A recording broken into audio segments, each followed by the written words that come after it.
The best cash buyers list hack in the business is the realtor database.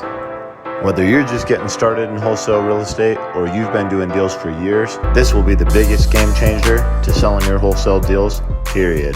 You have a list of buyers. I actually got it from, I didn't understand what you meant by going to agents at first until my friend came to my house. He's an agent and he was like, yeah, he represents a bunch of buyers too.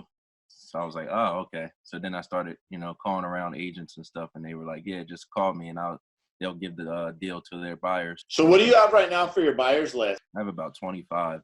Okay, so you need to get that thing on steroids. Let me pull up the link. Okay, go to that link. It's going to cost you $500, and you're going to get all the realtors in Jersey. Okay. Your list is like automatically going to be like, I don't know, 10, 20, 30, 40, 50,000 agents. Okay. If you buy this list for Jersey, it's going to cost you like $500. It'll be the best money you spent. Because when you get a deal, like you're going to know if you can sell it or not once you send it to this list. The reason why tons of investors have their real estate license and they're going to be on your list immediately. Okay. The other thing is the agents, they know all the buyers. Yeah. So when you send it out to this, like everybody's going to know about your deal and you're going to get your deal sold. It's like the biggest hack for building a buyer's list ever.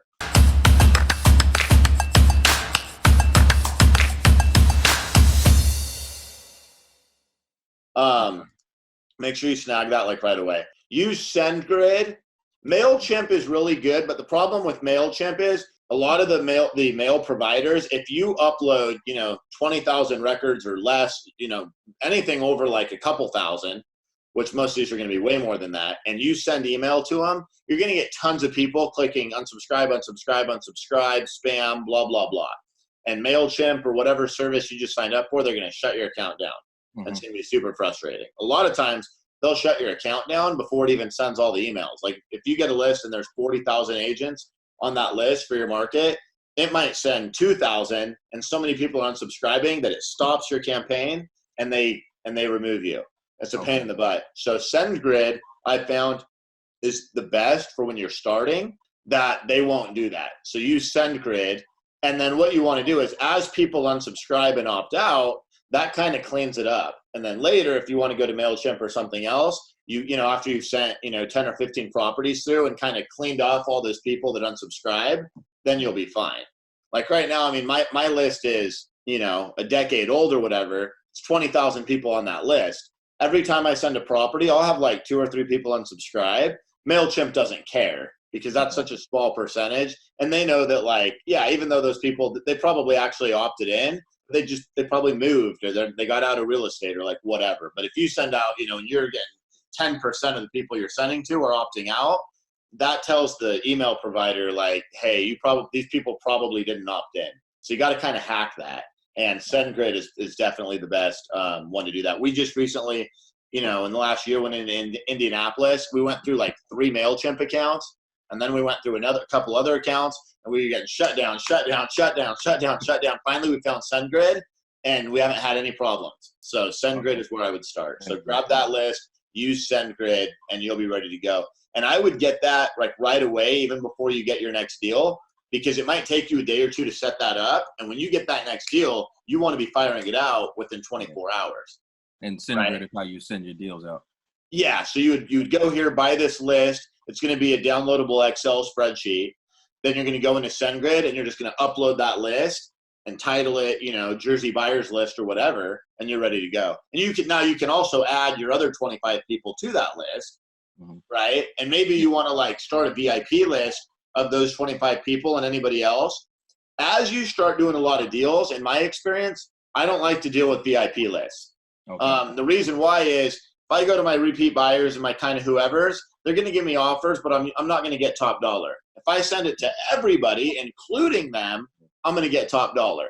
So when I was early in the business, my first couple of years, I'd get all excited and I'd write a deal and I'd be like, I know this is a deal, right? And I'd sign it for 150 and it's worth 250. And I could probably wholesale that thing for 210, 215 or whatever. And I'm taking 180 because one of my repeat buyers is like, well, I'll give you 180. And I'm like, 30 grand, sweet, done deal. And I'm all excited, but I learned from experience. I'm like, man, I left a lot of money on the table. The easiest profit you're going to find in your business is profit on deals that are already there. That works with sellers and buyers. Okay. So what I mean by that is on sellers, if they're a real seller and they have a real situation, get that deal as low as possible. Yeah. Don't be too aggressive trying to pay them the top dollar, you know, because that it might not be all about money. I just want to take a quick moment and congratulate you. You're still here watching, bettering yourself and bettering your wholesale business.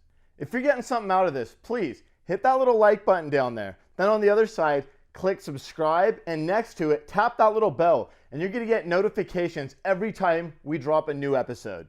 Also, let me know in the comments what market you're in, and leave the word in all caps, committed, and let's do this together. They might want the convenient sale, the easy sale, they like working with you, etc. So get that at the best deal possible. And then the same thing with buyers, like we're talking about. Don't just take the first offer you get that's paying you some money. You know, you do your research, you look at what you think an investor could buy it at and still make a good profit, and then send it out to everybody at that price. Because those guys that are your VIPs, they're still going to be interested. Now, when your brand, like when your buyer's list is brand new, like right now, like if you inked a deal today, you know, you might want to hit up those 25 people. But that's also why I tell you, go get this list now. Get SendGrid set up so that if you ink a deal tomorrow, you can send it to the masses from day one. Those 25 people are still going to get it. And if it doesn't sell, now you can get on the phone with those 25 people and say, look, I know I've already talked to you a little bit. You know, can you at least make me, you know, I sent this one out at 200,000 or whatever the price is. You know, it didn't sell. You know, let me know where you would buy this one. So what I mean by that, use the VIP people when you're having problems selling a deal to get what I call a buy bid and kind of help you. Because then if say you sign a contract at 180, send it out at 200 and like nobody calls you, now you're like, well, shoot, I probably need to renegotiate this, but I don't know how much because nobody even called me. Or let's say even worse, you sign it at 180 and you send it out at 185 thinking because you're like, I think it's a small deal and nobody calls you. Now you're like, well, shoot, I can't really drop the price much. That's already my end. So that's where I like to use those repeat buyers and those VIPs and call them and say, what will you pay me? Now, typically the number they give you, your big list will still probably pay a little bit more, but at least it gives you some number that you can go back to the seller and say, look, my funding partner doesn't like the deal. He said I won't do more than X, Y, Z. Otherwise, you have no other option other than cut the deal. So now you have an option. You can try to renegotiate it. So that's how I use the VIPs. Oh my gosh. It's been 1 minute. Hey, buddy, I'll take it. Right. So. Yeah, send me the email, and I'll get in touch with the title company, and we'll get a runner over. Perfect.